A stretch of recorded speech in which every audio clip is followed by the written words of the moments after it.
Welcome back to Nick Lenz's Comic Corner, Classic / Non-Classic. This is episode number 738 and Doubleshot number 641. Yep, 641. 42, excuse me, 42. Alright. First up, it is Scarlet Witch, Volume 2, World of Witchcraft, collecting issues 6 through 10 of Scarlet Witch Volume 2, and a story from Doctor Strange's Last Days of Magic. Pretty much each story in here is a standalone story. Now, each story also has its own artist, like it was in the last volume. Issue number 6 is done by Margaret Savage, and Wu does number 7. Tula Latte does issue 8. Julie Jones, who's also currently the artist for Catwoman, does issue 9, and issue 10 is done by Zama. The Wu, yeah, it's actually followed to a story I'm going to talk about in a minute. Yeah, that's actually done by the writer of the series, James Robinson, and of course the one shot, and the artwork is by Mike Perkins, who is a fantastic artist. Yep. So, each of these issues are 5 standalone issues, though one of whom does get follow-up. Okay, the first one is actually set in Paris. Yep. In Paris, and the way the issue opens, it's a little bit similar to how the first issue opened with how the Scarlet Witch is being, where she's talking to investigate something happened in issue 1, mainly due to the fact this is the same artist who did issue 1. Yep, they actually brought the artist, as far as I can tell, I think it looks very similar to the artworks first. Yeah, mostly this issue is just Scarlet Witch having the character who's kind of like the French version of the character, the Angel, reunite with his wife. Brought her back, and that's really it. It's a okay issue. Yeah, explores like a story of love and stuff like that. It's really interesting. Yeah, I thought it was a really interesting issue and nice low touch. Yep.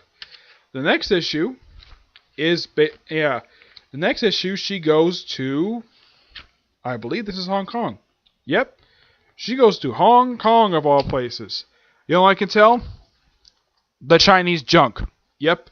She goes to Hong Kong to work with a character known as the Wu, who is a witch who's also a cop. Yep. That's essentially who this character is. I'm kind of glad that Robinson decided to do a follow-up with this character in the Last Days of Magic one-shot, which is fantastic, the fact he did that. Yeah, she's in there looking for her, and she's also helping her take down a demon who may have information for who killed her mother. But yeah, the character dies anyways.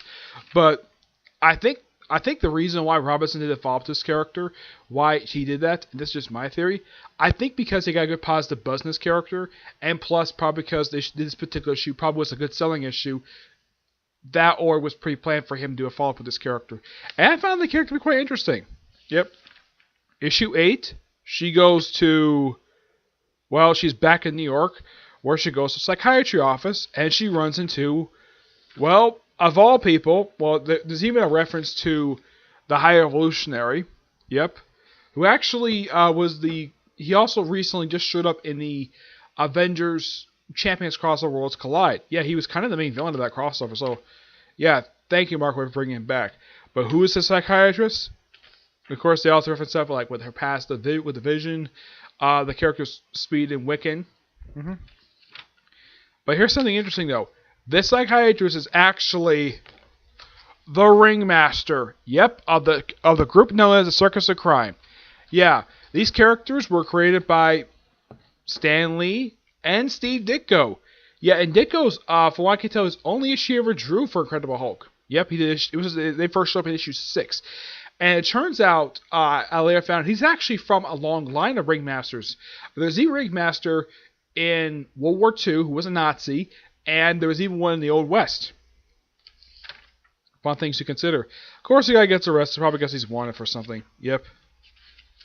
But issue 9, the Civil War II tie-in, which really amounts to just Quicksilver Scarlet Witch get into a fight because she wants to side with Carol because, she likes Carol better than Tony, and the way Robinson wrote Quicksilver in this issue, it's basically how Quicksilver was written back I'd say as far back as the 60s, where he's very overprotective of his own sister, to the point where he nearly killed her.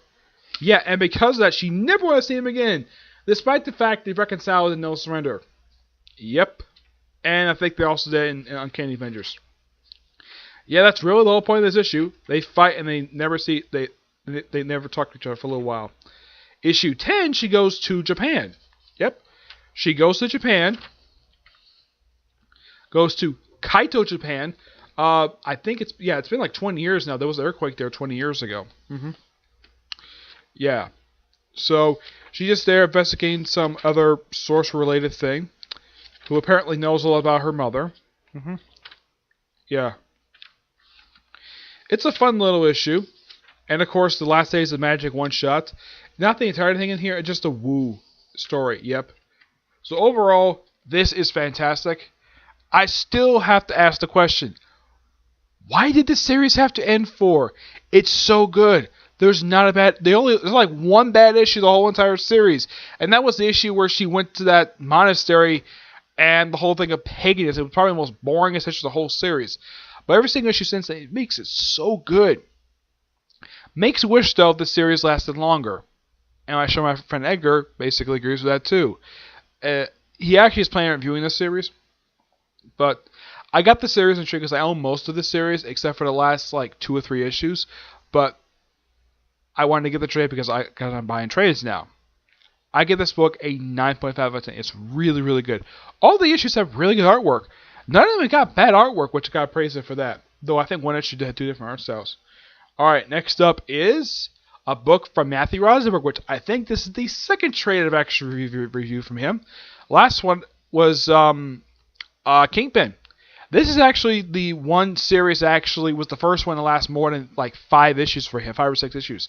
Yeah, even he was surprised it lasted 12 issues when I talked about this. Secret Warriors. This, of course, is the second volume for the series. Launched last year. Ended just like 7 months ago. I'm not kidding about this. Yeah, and also for some reason, when this series ended recently, Marvel didn't have an announcement about it. The announcement was made after the series ended. I would have thought maybe they would announce it just before the final issue came out, but nope. They waited until after the final issue came out to announce that, yeah, series is over. Okay, but this trade collects the first 5 issues for this volume. Yeah, the previous volume was done by Jonathan Hickman. It's a fantastic series. I love it. I only got this because I love Matthew Rosenberg's work. The artwork in here is done by Javier Guerin. And the lineup for this group is the following. Quake, Miss Marvel, Inferno, Karnak, Devil Dinosaur, and Moon Girl. And that's it. That's the lineup. Now this is kind of basically a replacement, in my opinion, for Canadian Humans. Because this features sort of the home team for the humans that are not off in space. That's explained in the series Royals. Yeah, it's basically a tie-in to Secret Empire. Yeah, and they do explain stuff like, apparently it explains what happened with Atalan during the takeover. Apparently, Hydra brought troops to New Atalan and arrested all the Inhumans. And put them in camps. Not kidding about that. They did that. And who led these people? Why, none other than Quake's father, Mr. Hyde. Yep. He had become a Hydra agent for some reason. No idea why. He just did. Yeah. Oh, and by the way, he looks very different in this artwork. I'm like, what the heck happened to him? He looks so awesome on different artwork. And then when you see him in here, it's like, what the heck happened to him? And they also explain what happened to Jersey City. Apparently, like a makeshift field was put over the city. Yeah, and this is how Mr. Hyde looks in this particular series. Yeah, he's only in this one arc, and that's it. As far as I know, he does not return again. And this team is originally formed to look for a particular kid named Lear. They find him on a helicarrier. And they find out he's also Karnak's son. Yep, something that slipped that he said, oh yeah, it wasn't relevant the fact that he's his son. And it's kind of implied through the whole series that Moon Girl was the leader of the group, but actually was Daisy Johnson. Which makes sense. the fact that she would lead a team because she was part of the original lineup. And plus, I have a theory of why they decided to bring the series back. Because they're featured on Agents of S.H.I.E.L.D. Though their version was a very much disappointment. Because they only recruited like 2 people. Actually, more like 3 people for the whole team, aside from Daisy herself. And of course, Mac was a partner. They recruited the character Lincoln, who can shoot electricity out of his hands. The character Joey, who's kind of the show's version of the Melter. And Yo-Yo. That is it. That's all they recruited. I'm like, seriously? In the comics, the group had about 10 people. Like, it was more than that. And by the way, I'm going to cover the first appearance of that team for the Bendis collection. Yep.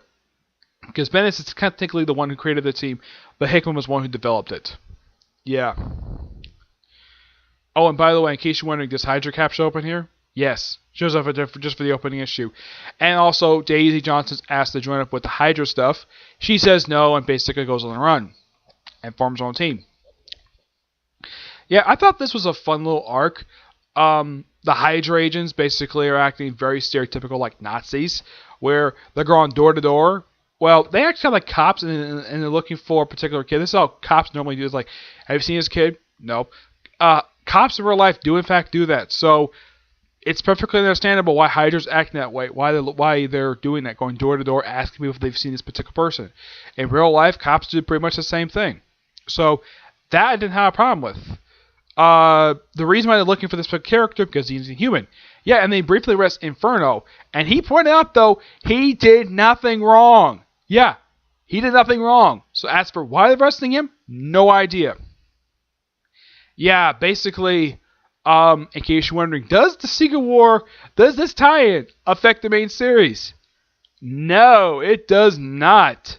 At all. Mostly tie-in is supposed to expand upon what happens in the main series. That is the major weakness of Secret Empire. The tie-ins don't do anything at all except briefly explain a few things. That is it. Access did a lot better job with its tie-ins. Civil War 2 did a lot better job. At least Bendis knew how to do a damn crossover. Not Nick Spencer. Yeah, but this I actually thought was pretty good. Yeah, and like some crossovers, the tie-ins are a heck of a lot better. Despite the fact the crossover makes no sense at all. I mean, Hydra take over the country.